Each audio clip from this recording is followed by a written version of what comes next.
ఈరోజు మన ప్రధానమంత్రి గారు వచ్చిన తర్వాత నరేంద్ర మోడీ గారు వచ్చిన తర్వాత మీరు చూస్తే 11 ఏళ్లలో 11వ ఆర్థిక వ్యవస్థ 4వ ఆర్థిక వ్యవస్థ కింద వచ్చింది. నెక్స్ట్ ఇయర్కి 3వ ఆర్థిక వ్యవస్థగా తయారవుతాం. 38కి 2వ ఆర్థిక వ్యవస్థగా తయారవుతాం. 47కి 100 సంవత్సరాల స్వాతంత్రం వచ్చే సందర్భంగా నెంబర్ 1 ఎకానమీ అంటే దానికి చిరునామా భారతదేశం. 100 సంవత్సరాల కంటే ముందు బానిసత్వం, 100 సంవత్సరాల తర్వాత ప్రపంచంలో అగ్రరాజ్యంగా భారతదేశం ఉంటుంది. మీరు రాసి పెట్టుకోండి. ఎన్నో ఏళ్లు కాదు ఇవి, 25, 47. మీ వయసు 15, 14 ఇంకా ఆ ఏజ్లో ఉంటారు.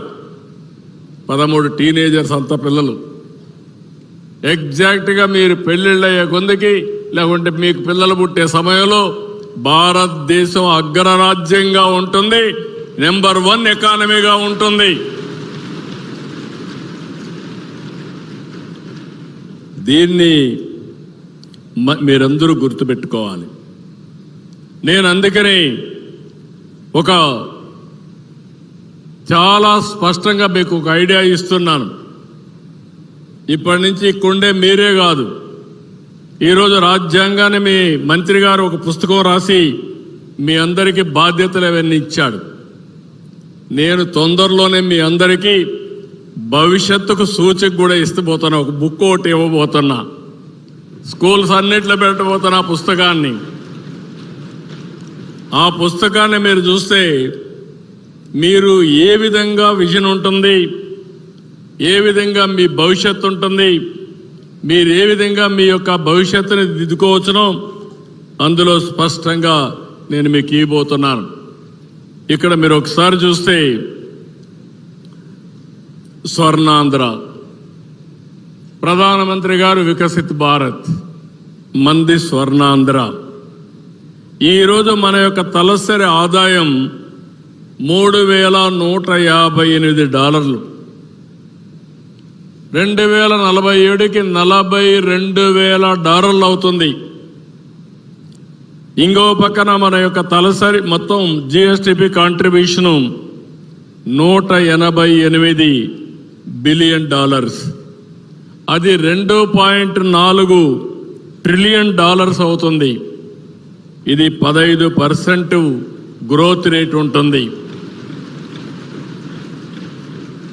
అందులో కూడా మీరు ఒకసారి చూస్తే మన రాష్ట్రంలో అన్ని వనరులు ఉన్నాయి.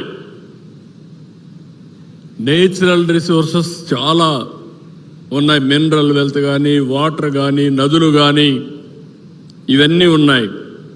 రెండోది, ఇవన్నింటికంటే ముఖ్యంగా వండర్ఫుల్ యూత్ ఉంది.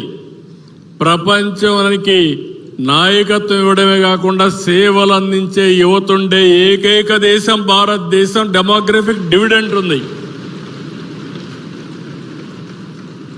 మూడోది, బ్యాలెన్స్డ్ రీజనల్ డెవలప్మెంట్ పొజిషన్స్కి ఆలోచిస్తున్నాం. నేను ఒక మాట చెప్తున్నా మీ అందరికీ, వీఆర్ ఆల్ ఇన్స్పైరింగ్ టైం. నేను ఈ మాట చాలాసార్లు వాడుతున్నా. పిల్లలు కూడా ఒకవేళ నీకు ఏదైనా డౌట్ వచ్చి క్వశ్చన్ ఏదైనా ఉంటే చాట్ జీపీటీని అడిగితే, ఏఐని అడిగితే ఆటోమేటిక్గా సమాధానం ఇచ్చే పరిస్థితి వస్తుంది. ఇప్పుడు ఒకసారి ఆలోచిస్తే మీ టీచర్ దగ్గరికి పోతేనే ఒకప్పుడు సమాధానం, ఇప్పుడు కూడా టీచర్ కావాలి. కానీ ప్రతి ఒక్కరికి టీచర్గా ఏ పని చేస్తుంది. ఇప్పుడు మీకు ఏ నిమిషంలో కావాలన్నా నిద్రలో మెలకువచ్చి ఒక డౌట్ వస్తే సమాధానం కావాలంటే ఏ ఇచ్చే పరిస్థితి వస్తుంది. అందుకే మీరందరూ గుర్తుపెట్టుకోవాలి, మన జనాభా 5.8 కోట్లు అవుతుంది. ఇప్పుడు 5.3లో ఉన్నాం. నాకు వరే ఫ్యాక్టరీ ఒకప్పుడు పాపులేషన్ పెరిగిపోతుందని జనాభా నియంత్రణకి వెళ్ళాం. ఇప్పుడు కొన్ని దేశాల్లో పాపులేషన్ తగ్గిపోతూ ఉంది. చైనా 140 కోట్లు ఉంటే 130 కోట్లకు వచ్చింది. ఇంకొక 20 ఏళ్లలో చైనా 100 కోట్లు అవుతుంది. భారతదేశం 160 కోట్లు 165 కోట్లు అవుతుంది. అంటే ప్రపంచంలో ఒకప్పుడు జనాభా భారం అనుకునే పరిస్థితి, ఇప్పుడు జనాభా ఆస్తి ప్రపంచాన్ని శాసించే శక్తిని మరొక్కసారి మీ అందరికీ విజ్ఞప్తి చేస్తున్నా. ఇప్పుడే లోకేష్ గారు ఒక మాట చెప్పారు,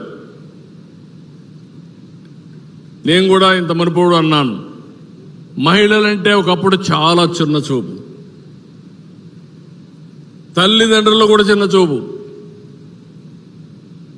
మొట్టమొదటిసారిగా మహిళలకు న్యాయం జరగాలని ఆలోచించింది మన రాష్ట్రంలో ఎన్టీ రామారావు గారు ఆలోచించి ఆస్తిలో సమాన హక్కు ఇచ్చిన మొదటి రాష్ట్రం, మొదటి వ్యక్తి ఎన్టీ రామారావు గారు.